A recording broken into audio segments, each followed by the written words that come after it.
Bob and Jack, and then with the manager of the Yankees, Aaron Boone. All right, Michael, thank you. So there was some uncertainty about where Aaron Judge might end up, even if it was just for a few minutes. But you know now that you get to pencil his name into that lineup for the next 9 years. Yeah. Sound pretty good? It sounds great. I look forward to those conversations. Aaron always likes to talk to me about where am I hitting today? Or where you got me? What are you thinking? So I look forward to having those conversations and over the next several years. But I would say more than a moment. It was a rough day leading into us getting that done, and just happy that we have a great Yankee and a great representative of this organization that we know is going to be here in pinstripes where he belongs, hopefully finishing his career. Aaron, baseball is not hockey. You don't have to have a team captain, yet the organization thinks enough of Aaron that they want to make sure everybody knows he's the captain. Yeah. What does he embody that will make him a great captain? Yeah, I think it's one of the really cool traditions about this organization and a sport that doesn't do that a lot. He's everything. Start between the lines, obviously an amazing two-way player, one of the great players in our sport.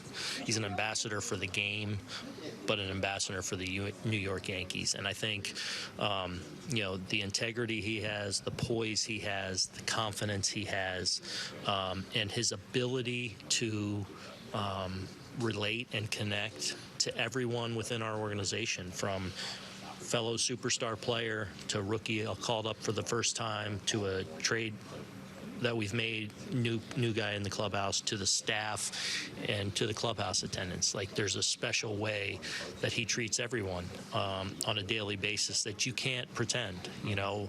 The Major League Baseball weeds out the frauds pretty well because we're together for 8 months every single day, and he lives all these things you're hearing about. He's lived that, and he absolutely already was the captain of the Yankees, but glad it's official now.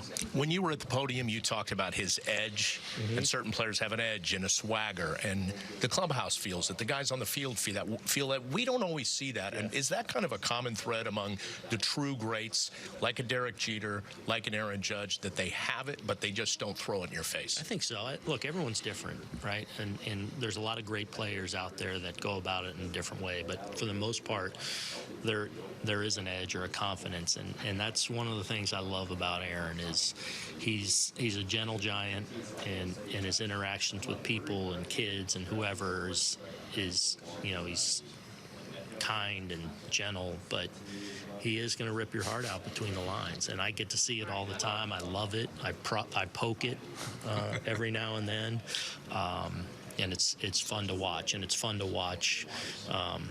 He plays the game with energy, but with a coolness and a swagger and a intensity that it's how you draw it up.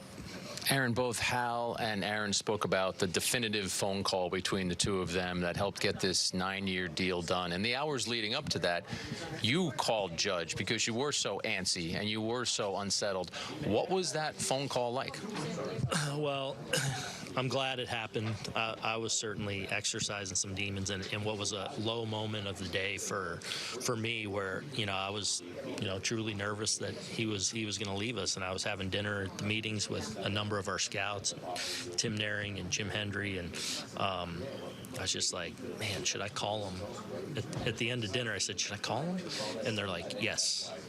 And I was like, yeah, I can't wake up tomorrow with him in another uniform and having not spoken to him again, just to make sure I connect with him again and let him know first, obviously, how I feel about him, and make sure I reiterate that, but then also how the organization feels about him, and then just sending him the message, hey, whatever you do, don't do anything until you call Hal back.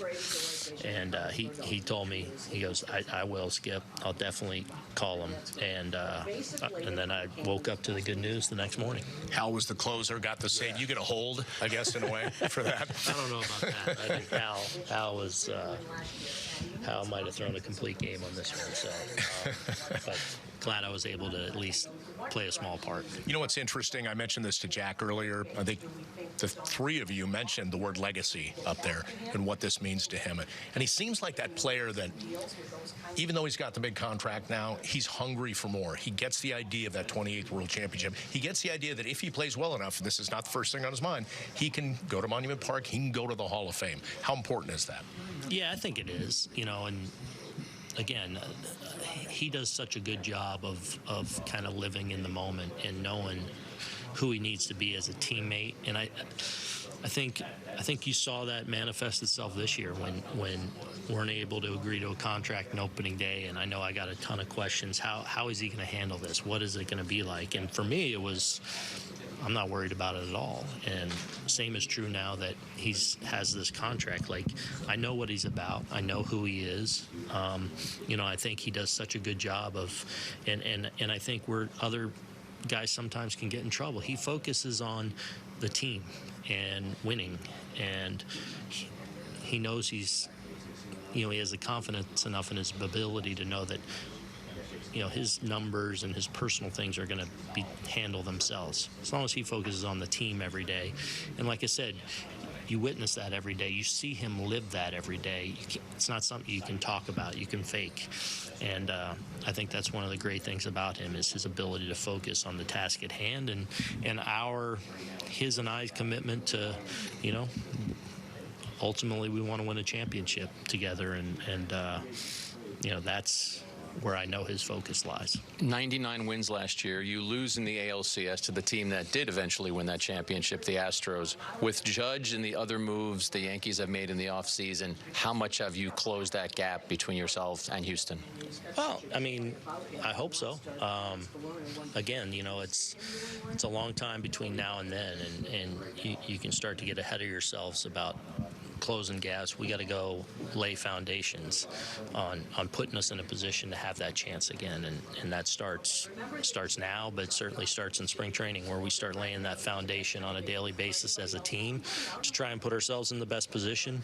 I think hopefully a lot of things have to transpire throughout the course of the year, from obviously wins and putting yourself in that position, injuries, staying healthy, making sound decisions and moves, to help put your team over the top. And we're just going to work our tail off to lay that foundation all year, and hopefully we get to October and can take our crack at it again. But certainly feel like the moves that Brian and our front office have been able to make to this point, put us on good, solid footing right now, and love where we're at on paper right now. But it's December, and we got a lot of work to do, and hopefully we put ourselves in that position again. All right, final quick question before you go. You talked about 2023. When do you really start peeking ahead, or are you already there yet thinking about February in Tampa? Yeah, you're certainly starting to think about that now, especially with some of the moves we've made. Brian and the front office are exploring other things. So I guess you're starting to plan that, but you also know that some more things potentially could happen that alter plans. But you're certainly getting ready for spring training about now, and certainly after the new year, then it starts ramping up real quick. Obviously this year's a little bit different. We have the WBC, so a number of teams, including us, will have a number of guys that are away for a period of time, so that's another wrinkle into spring training. But I would say after the new year is when we really start ramping up and getting ready for spring training. Well, to you and your family, Merry Christmas, Happy New Year, and we'll see you again soon. Thanks, Aaron. We're going to take a quick break here.